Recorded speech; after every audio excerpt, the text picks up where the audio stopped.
Hello, Sonoma County.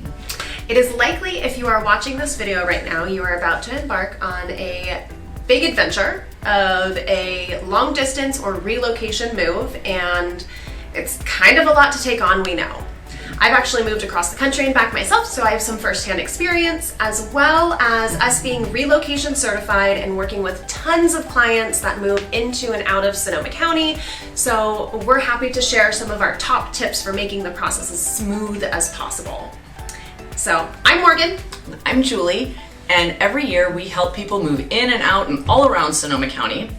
So if you're thinking of a move in the next few months or 6 months down the road, go ahead and subscribe, hit the like bell so you can learn about all information Sonoma County.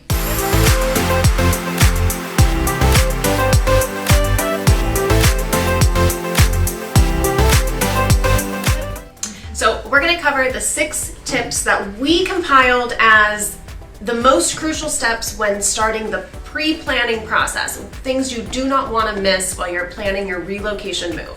Tip number 1. I know this sounds kind of silly when we say visit the location, but sometimes it's not always possible. But when it is, get out to the area you're going to be moving to. Try and tour the different neighborhoods. Really try and get a feel of the local flavor. A lot of times you're not just going to one city, but you can kind of look at a few different cities surrounding maybe the area you're coming to. If you can't get to the area you're moving to, work with a realtor that is willing to go out and do some FaceTime with you, take some videos to send you.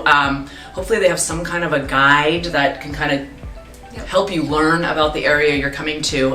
In fact, stick around to the end of this video because we're going to have a link for our Sonoma County guide, which has some really great maps, and it kind of breaks down the 9 main cities and gives you kind of the vibe and feel of each one of those.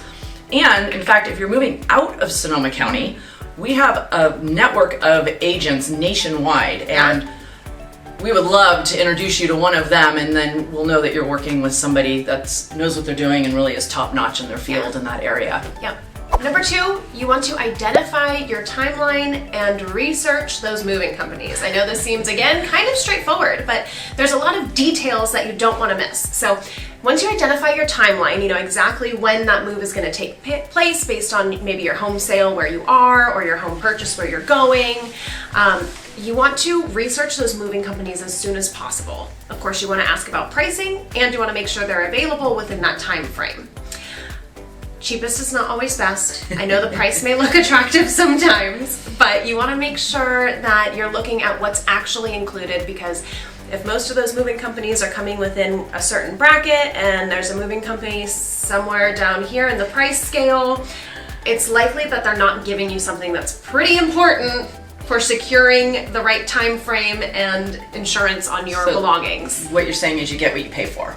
That would be it. That would be it.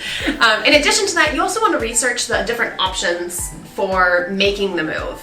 You know, there's basically 3 main options depending on how hands-on or hands-off you want to be. You can rent the truck, pack the truck, drive the truck, unpack the truck, and then return said truck to the rental company when you're done. This one can be one of the more cost-effective options. However, if you're not comfortable driving a big truck like that long distance, or you just don't want to pack all your own stuff, I get it. So kind of keep that in mind. The second option is the pod system. There's the company pods, or U-Haul does them as well. This is actually the option that I did when I moved back from the East Coast, and it was wonderful. They dropped off the pod on my driveway. I was able to gradually pack it over about a week. I called them up and said, hey, it's ready for pickup. They picked it up the next morning, started their process of moving it back to California for me, and then they delivered it and held it for me until I was ready to unpack it. It was wonderful. So this is kind of mid-range, usually price-wise, and it's quite convenient. You even went to the pod a couple times. Yeah, of course. It was on your new driveway. Right. Grab things out of it. They Exactly. were super accommodating that way. Yeah.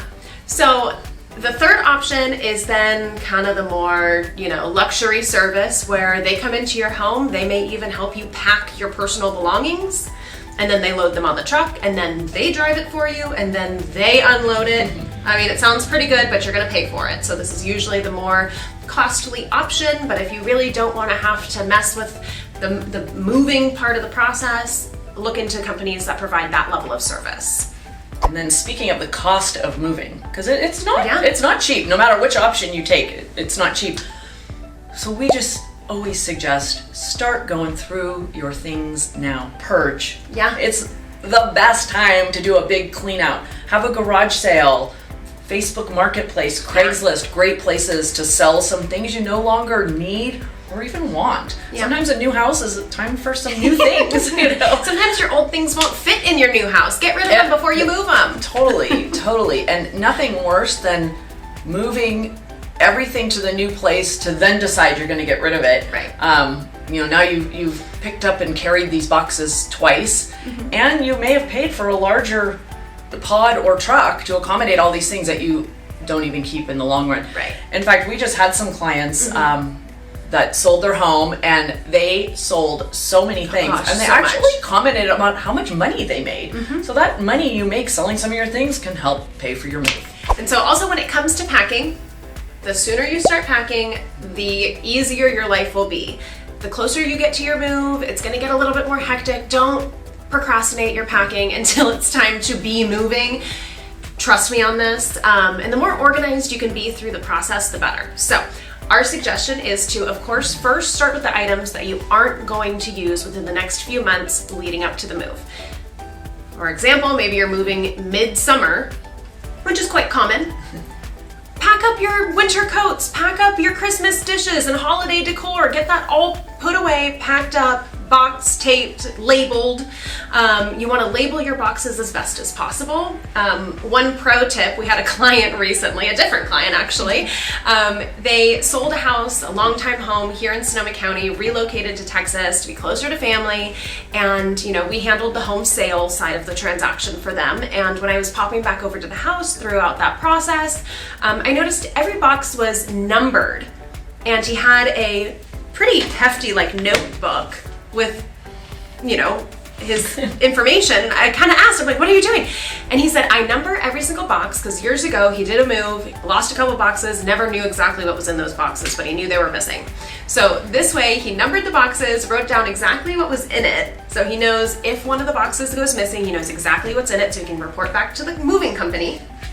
Or in addition to that, he is able to more clearly decide which boxes to grab first when getting resettled into the new property. Of course, you're going to want to be able to grab your towels and sheets and cups and plates probably prior to the Christmas decor, let's be honest. And then one more pro tip that I think is just out of this world when I heard it, but it seems so, obvious, is we're going to call it a utility box. This is going to be the